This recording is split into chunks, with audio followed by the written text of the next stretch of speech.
Donald Trump is panicking as Iran has flipped the script and set its own war deadline. Iran is now saying we're not going to sit around and wait as Donald Trump manipulates the market and says a deal is imminent while he continues the blockade on the Persian Gulf, while Iran actually controls the Strait of Hormuz. Iran is saying, if you don't meet our deadline, we are going to go on the offense because we view your blockade, United States, Donald Trump, as an act of war. And we're putting our Arab nation neighbors on notice that they better rein you in. And if we are unable to do a deal in the next few weeks, is what Iran is saying, that looks exactly like the MOU which you previously signed, then we are going to go on the offense. And Iran has told Reuters what that means. That means it could be cutting some of the internet infrastructure, which resides below the Strait of Hormuz. People forget that. A lot of the critical internet infrastructure connecting the rest of the world with the Middle East is right there under the Strait of Hormuz, and there are very vulnerable cables that you can just cut. And so that's one of the things Iran is saying that their escalation would look like. Iran is also saying that they're not going to rule out occupying American military bases, which have since been abandoned, in places like Kuwait. And they're saying, look, these bases were used against us. We will now escalate by potentially going into Kuwait. And we know the United States has run out of weapons. We know that the U.S. doesn't have its interceptors anymore, that it doesn't even have its offensive capabilities with the ATACMS, and that Donald Trump is now rushing to do this $25, $30, $40, $50 billion deal with Raytheon for more Tomahawks because the U.S. ran out of offensive capabilities as well, and the U.S. has abandoned its bases in the Middle East. So this is what Reuters was reporting this morning.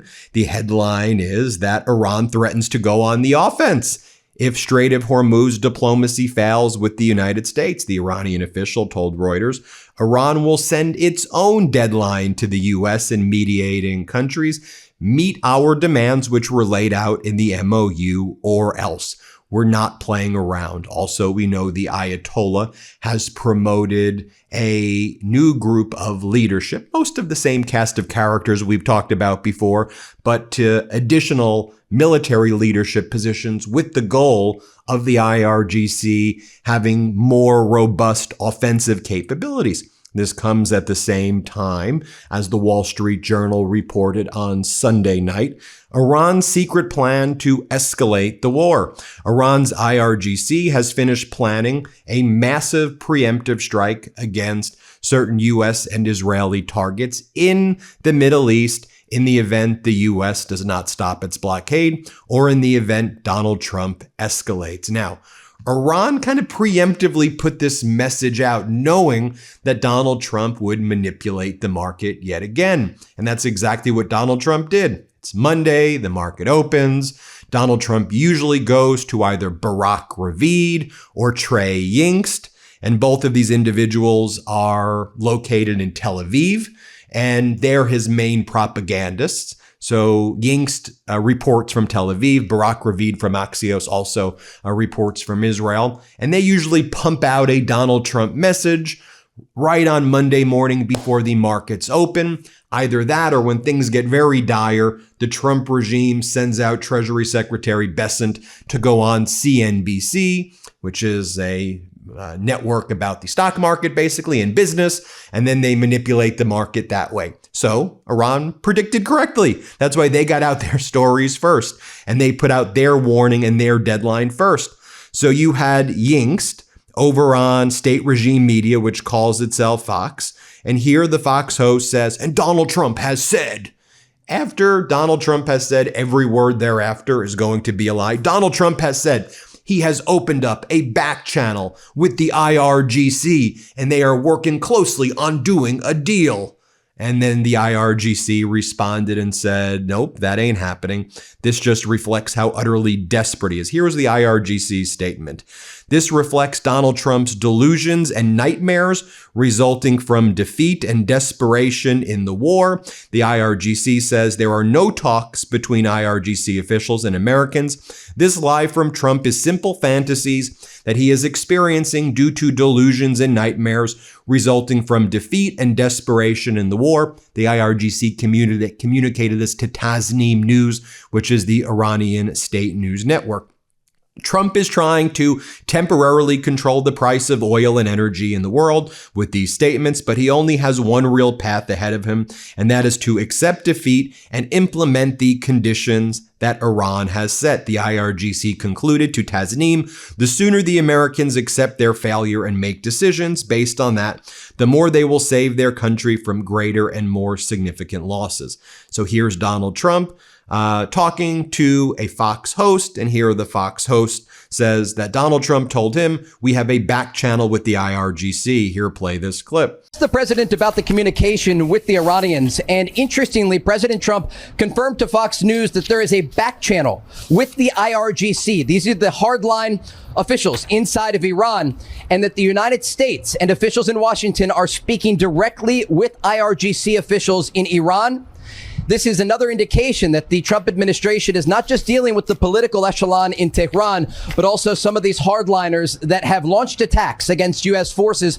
And then, as we're used to Donald Trump's erratic and despicable behavior, he then says that if Oman gets in the way of a deal with Iran, Donald Trump says, I will blow the shit out of Oman. And again, this is why Donald Trump does not have the temperament. He does not have the emotional maturity, would be saying it so nicely because it's far worse than that, to be in a position of leadership that impacts the lives of people, yet alone our service members, yet alone the country, yet alone the world. I'm going to blow the shit out of Oman. Oman, really? Because Oman is currently negotiating with Iran right now, not with the United States involvement, regarding the route that will be used in the Strait of Hormuz, not for the United States, but based on Iran's future control of the Strait of Hormuz. And Oman is kind of a neutral party before all of this. They were the mediator selected by the United States back in February to do a deal between Iran and the United States. And the Omani foreign minister did a deal that would have been stronger than even Obama's JCPOA. And then late February, Donald Trump and Netanyahu invade Iran after the Omani foreign minister announces that a deal was done that was stronger than the JCPOA. So Donald Trump just alienating everyone and now threatening to bomb the shit out of Oman, which plays right into Iran's messaging as well, which is this is why we need alliances of Arab nations that then work more closely with China and repel the United States from this region. I mean, Trump proves the thesis when he does things like this. Here, play this clip of him saying, we're going to bomb the shit out of them. Here, play this clip. Now, I asked the president about these parallel talks that are taking place between Iran and Oman about control of the Strait of Hormuz. And the president told Fox News, if Oman gets in the way, we'll bomb the S out of them. We went on to talk about...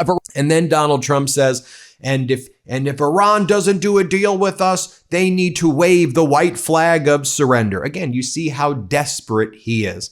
He's been saying this now, raise the white flag of surrender, and they shall be saying, Donald and Allah, we love you. Like, he says the weirdest stuff, Donald Trump, too, and the most deranged stuff. Here, listen to what he has to say. Play this clip. The president told Fox News Iran should raise the white flag of surrender. He went on to say, I have no time schedule. I'm not in a hurry. The president indicating that the U.S. naval blockade is continuing to put new economic pressure on the Iranian regime, despite what the Iranians have said publicly. He said they're good poker players, but they're dying, and that the midterms... And then Donald Trump says, and we have so much munitions.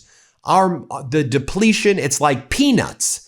Then he goes on to say, but if we did lose our munitions, well, that's Biden's fault. Biden did it. Really? Biden was the one who brought you into this catastrophic and unlawful war in Iran. That was Biden's fault? It's Biden's fault that 2 years in, You've gone into wars all over the place. That's Biden's fault? Listen to what Trump has to say here. Play this clip. That are currently stationed in the Middle East. The president says what we've used so far is peanuts. He went on to say the United States has a lot of mid-level weapons and that many of the more advanced systems, the president says, were given away by President Biden to Ukraine, for example, when we're talking about air defense that is needed right now in the Middle East. So I'm 33 and suddenly everything that used to be easy wasn't. I barely ever talk about this, but it has to be said. Nobody tells you about this stuff. One day you're crushing it and the next day you're wondering why everything feels twice as hard. Because here's the thing, most men start losing testosterone around age 30, about 1% every year after that. That's why I started taking Mars Men. Here's what I learned. Your body makes testosterone, but a lot of it gets locked up and can't be used. There's this protein called SHBG that basically handcuffs your testosterone. Even if your body's making testosterone, SHBG locks it up so you can't access it. It's like having money in the bank, but your debit card doesn't work.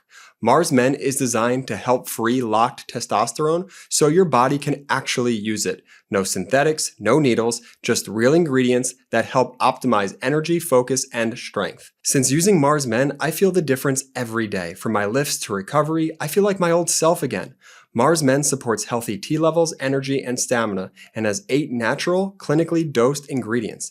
It's also made in the USA and third-party tested. There's a 90-day money-back guarantee, so there's no risk. Worst case, you don't absolutely love it and you get your money back, but over 91% of users report higher energy levels.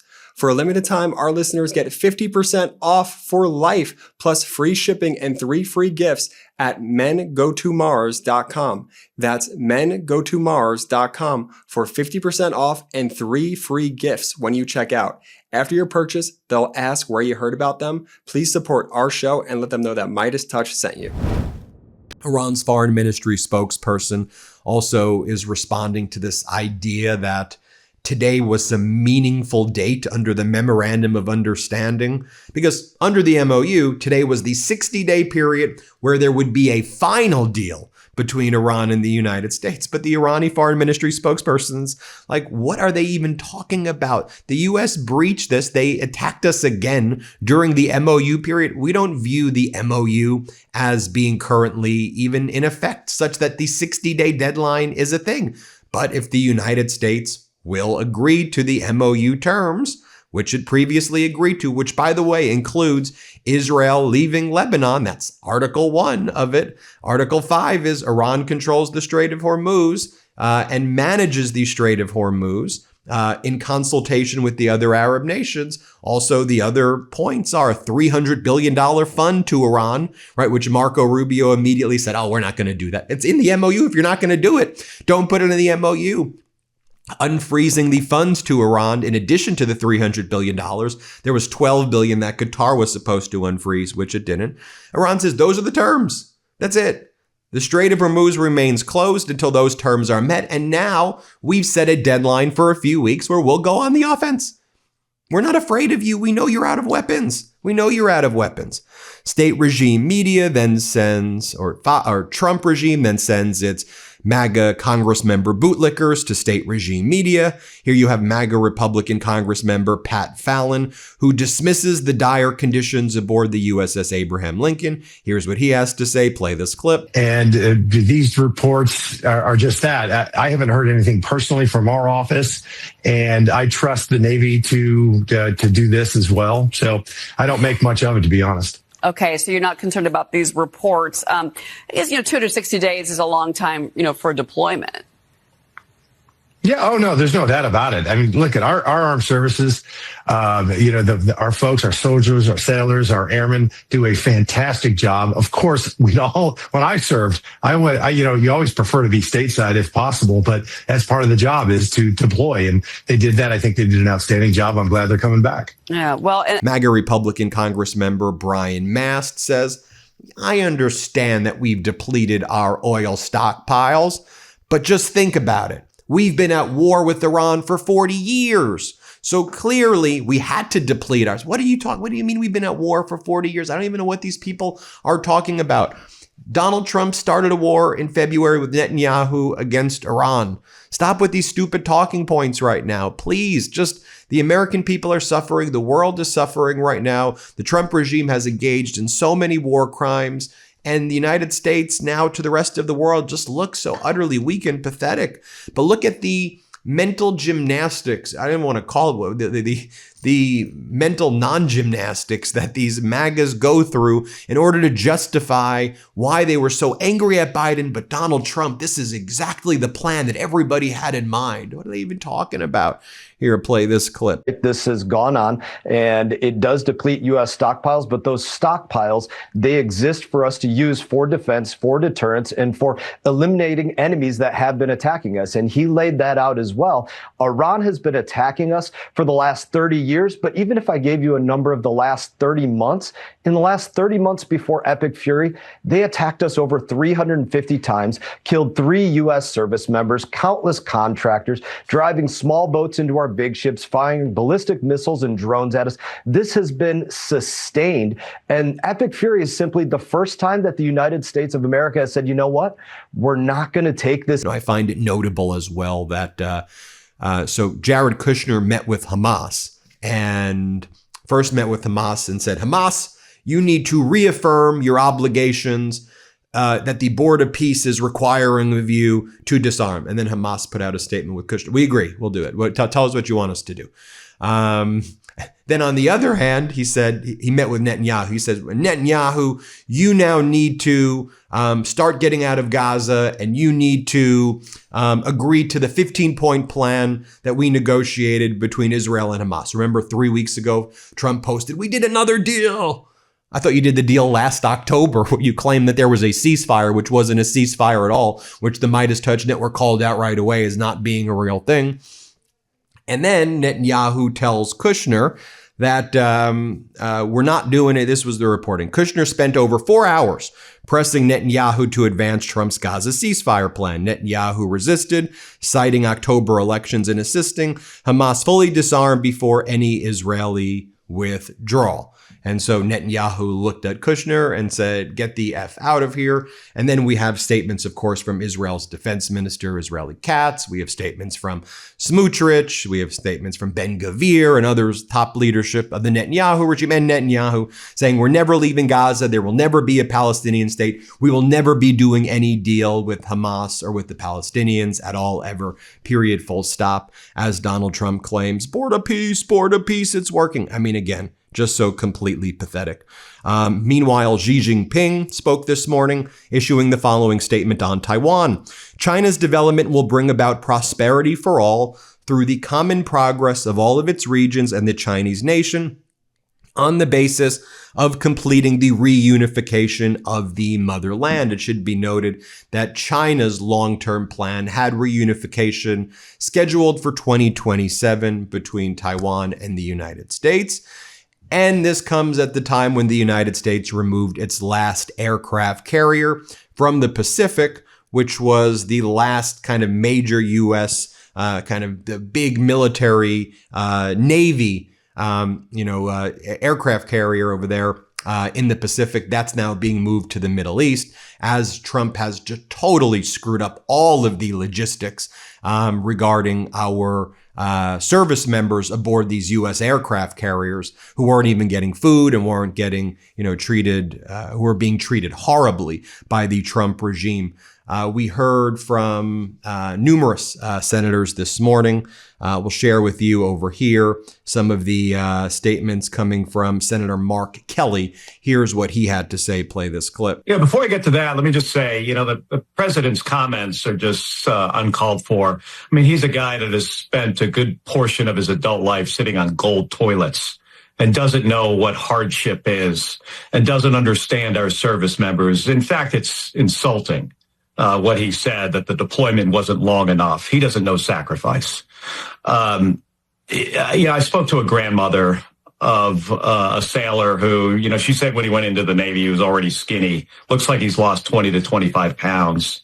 And the situation they're in is depressing at this point. It's a long deployment. They haven't had a port call in an extended period of time. But the worst thing about this is right from the top, from the president to the Secretary of Defense, and even from Admiral Cooper, is a lack of interest in any kind of accountability here and trying to fix this. They literally have sailors jumping overboard from that ship because of how challenging this is. And then more from Senator Mark Kelly of Arizona. Here's what he had to say. Let's play it. It's like, what was the goal here? The president took us to war against Iran without a strategic goal, without a plan, without a timeline, and without a way out. And now he's stuck because of his incompetence.